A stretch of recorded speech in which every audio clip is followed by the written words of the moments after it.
Hello? Hello, everyone. I'm back. What's going on, everybody? Zach Conway here, back again with another review, and as the intro to this video stated, my friend Hideo Kojima, I love how I'm saying friend as if like we're pals. I've never met him ever. I'd love to meet Hideo Kojima. But as the intro to this video said, I'm back.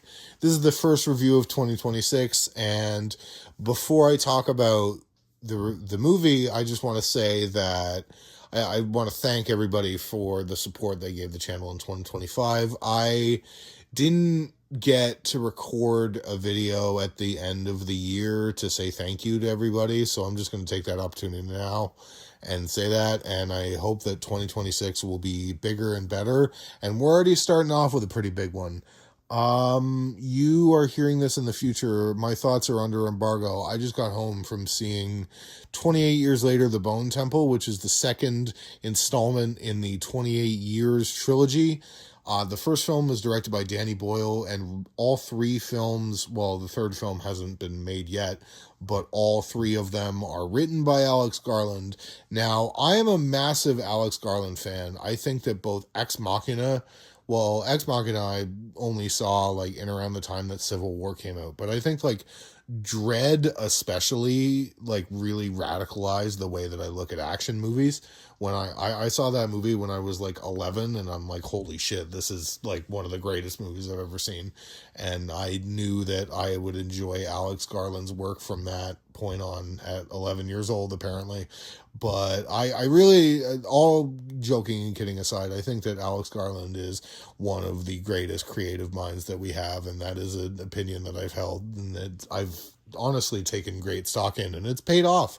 There's been a few bumps in the road like Warfare, but we're here, and we're at the Bone Temple with my friends Dr. Ian Kelson and my best friend Spike. Now, this is, like I said, this is the sequel, the 28 Years Later. Now, I'm looking back and I'm seeing that I never did a review for 28 Years Later, which honestly perplexes me because in watching it again last night, it is not only one of my favorite horror films of 2025, but just like one of my favorite horror films of the last 10 years. The fact that it balances humanity with its horror, that is my favorite type of horror, is when you are watching something that is meant to scare you, but in that same breath, are you being like emotionally moved? Like, and by the way, full spoilers, if you're listening to me talk about the sequel to this movie, to 28 Years Later, and you haven't seen it, like, what are you doing? But full spoilers for 28 Years Later, the first film in this trilogy from this point forward. The scene in which Jodie Comer, who plays Spike's mother, passes away, and there's that wonderful young father's piece that plays over it. It just genuinely, I was on my couch at midnight last night crying like a fucking baby. And I have to say, there wasn't really a moment in Bone Temple that got to that level for me, but maybe with subsequent watches that might happen. And I just want to start off here with that, is this is it, like, while it's being the second part in a trilogy, my friend on the train ride home said this, and I'm going to steal it from him because it works. It feels like an interlude as opposed to like a full part two. Like, there are threads that are set up at the end of 28 Years Later that aren't even explored in this 110-minute movie at all. Like, Aaron Taylor Johnson is not in this movie. The baby that he leaves in the colony is not brought up or talked about. This movie is literally Spike's journey with the Jimmies. Now, the Jimmies were introduced, if you're an eagle-eyed viewer, you'll notice that Jimmy is the child who is at the beginning of 28 Years Later, who gets, his entire family gets massacred to the Teletubbies. which comes in play later at the end of the film. I love how this has kind of turned into a review of 28 years later for some reason, like the first film. We'll get there. We'll get around. So the first film both begins and ends with the character of Jimmy, who is now played by Jack O'Connell. And I don't know if I'm going to get canceled for saying this way, but I am simply quoting an interview that an actor gave. So do not jump down my neck when I say this, please.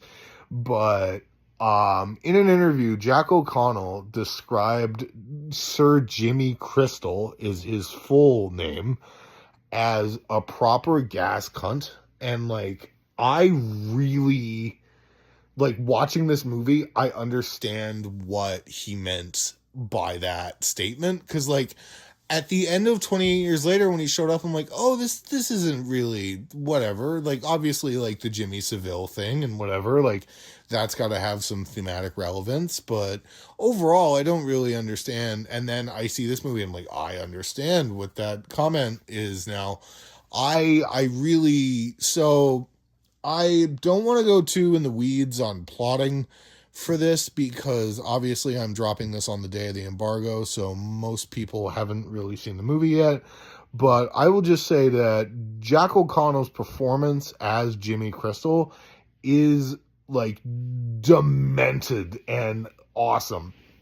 This film reminded me, especially there's a scene with him where he takes over a farm from a family that really reminded me. There's a film directed by a musician named Rob Zombie called The Devil's Rejects from a couple of years ago that has a hotel scene that is almost structured to the letter like the farm scene in the Bone Temple. It reminded me a lot of that whole sequence, the hotel sequence in Devil's Rejects, like I said.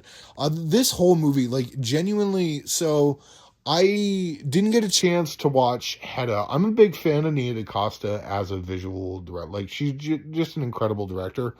In her films that I've seen, I haven't seen Little Woods or Hedda, but I did see her Candyman remake that she directed, and she wrote the script with Jordan Peele for that one. And that was one of my complaints with the movie, is that the script wasn't there, but visually and like in terms of like the sound mix and the cinematography and everything, it was great, but the script was lacking. And like I said, I've always said that Nia DaCosta with a great script is like a really great director.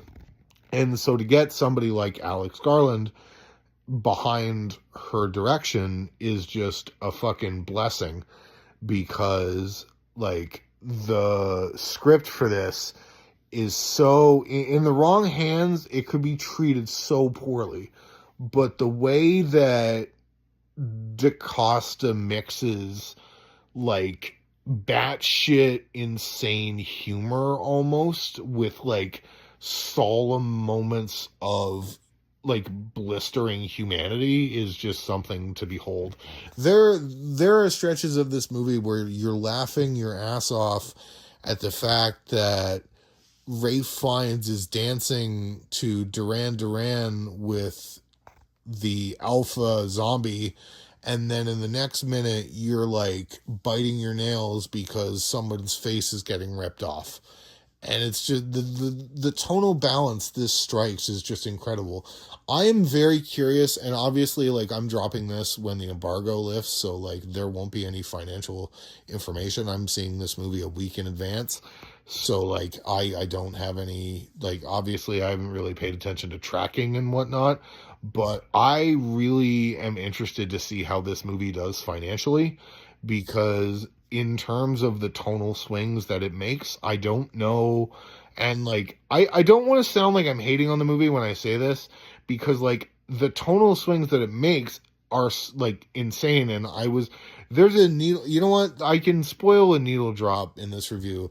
the everything in its right place needle drop, I genuinely like that Don Draper pose.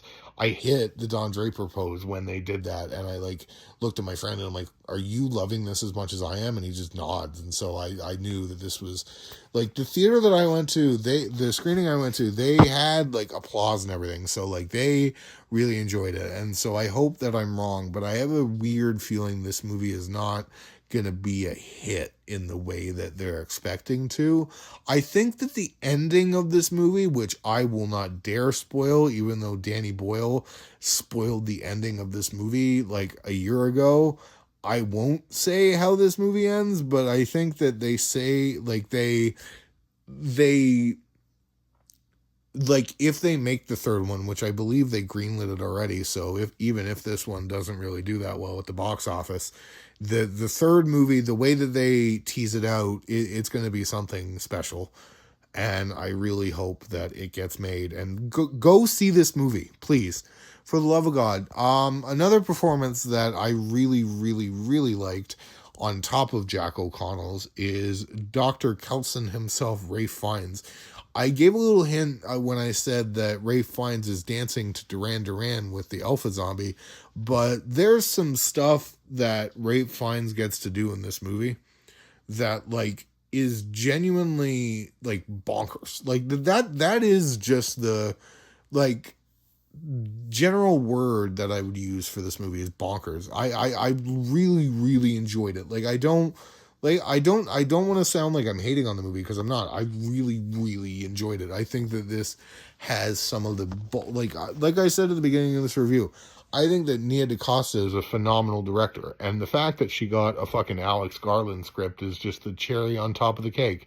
And all the performances in this are great. And another thing that I'd like to shout out as well is the cinematography from Sean Bobbitt, who shot Judas and the Black Messiah and a few other movies that I'm forgetting right now, but I'll probably be told in the comments. But so like 28 years later, Anthony Dodd Mantle used iPhones and like really cool 360 camera rigs and stuff like that, and really created like a unique visual language for that movie. And I was a little worried, as much as I really like Sean Bobbitt's work, I really was interested to see what they would do for this one, because they said they shot it more as a traditional film. And I have to say, the change in visual style did not bother me at all. In fact, it enhanced the experience. This score as well, by Hildur Guttendotter, replacing Young Fathers, who Young Fathers' work on 28 Years Later deserves to be nominated for Best Score, as well as, honestly, Anthony Dodd Mantle's cinematography for that movie. Like, the awards bodies need to wake up. If we're fucking, and like this is gonna get me like yelled at on the internet, but if we're fucking nominating Amy Madigan for Weapons, you can look at 28 Years Later as like a cinematography nomination or something. Like, they nominated The Lighthouse. We should get Anthony Dodd Mantle an Academy Award. Anyway, we're not talking about, like I said, this is somehow turned into a review of both of these movies. But so we another character that, strangely, in my 13 minutes I've been talking about this movie, I have yet to mention the main character, Spike, who we follow across the two films. And I really enjoyed Alfie Williams' performance in this. I think that he was better. I liked him more in the first one, but he has to do some really intense work in this, because he goes through some pretty heinous shit at the hands of the Jimmy cult, who now, like, I'm fucking almost 14 minutes in this review, and I haven't even talked about how, like, Alex Garland is, like, absolutely cooking about his themes of religion and how religion can be used to brainwash, and just general dogma of humanity and all that stuff. And just the themes that this, like, the fact that, like I said, that this movie in one breath can be as bonkers as Duran Duran, like I said, the Duran Duran thing, and then the next minute have a scene with Jack O'Connell and Ray Fiennes talking about what life was like before the apocalypse and just having this really human tender moment, and it's just really beautiful, and I really loved it. This is also a movie that has one of the greatest needle drops I have seen in quite a long time. If you want to know, honestly, I won't say what scene it is because I don't want to spoil it, but it's the Iron Maiden one. The Iron Maiden needle drop, and they have fucking Iron Maiden in this movie, yo. Like, come on. I'm gonna give this movie 4.5 out of 5. Closer, well, 4.5 works, yeah. 4.5 out of 5, I'm gonna give this. I really enjoyed this movie. I think that Nia DaCosta is an incredible director, and I think that it, although more of an interlude than a full part 2, is still a really good continuation of the story, and I cannot wait to see what the future holds, because if the end of the second movie teases is what comes to fruition, we're in for an incredible third movie. I just want to thank Sony Pictures Canada for sending me to this movie and letting me see it early and giving me the access for passes and stuff. So if you're a studio and you're showing your movie early, I'm looking at you, VVS Films. I want to see the moment.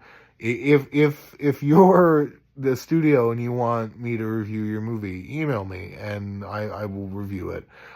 Please like, share, and subscribe if you like listening to me ramble about the Bone Temple, and I will see you guys in whatever the next review is. Toodles.